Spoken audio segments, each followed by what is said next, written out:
في زمان في بلادنا العربية الأسعار عالية والنساء عارية والمساجد خالية وأحكام الله لاغية.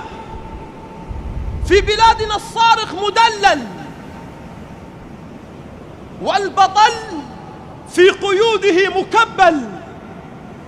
في بلادنا الزواج محال والزنا حلال والنساء قوامون على الرجال وأرض الله محتلة والفقراء تحت المطر بلا مظلة.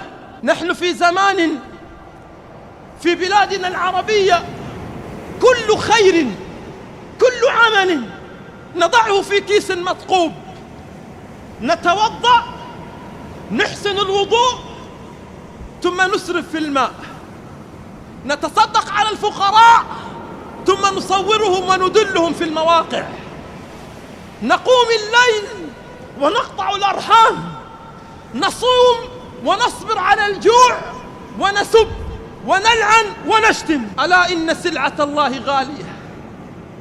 بعض الناس لا يستطيع الذهاب إلى الحج بحجة أن التكلفة عالية، لكن يستطيع أن يسافر لشم الهواء.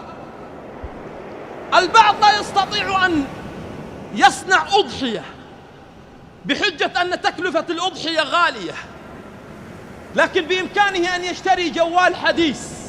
ألا إن سلعة الله غالية. الواحد منا لا يستطيع أن يقرأ 10 آيات من القرآن في اليوم، لكن يستطيع أن يقرأ 100 محادثة في اليوم. ألا إن سلعة الله غالية.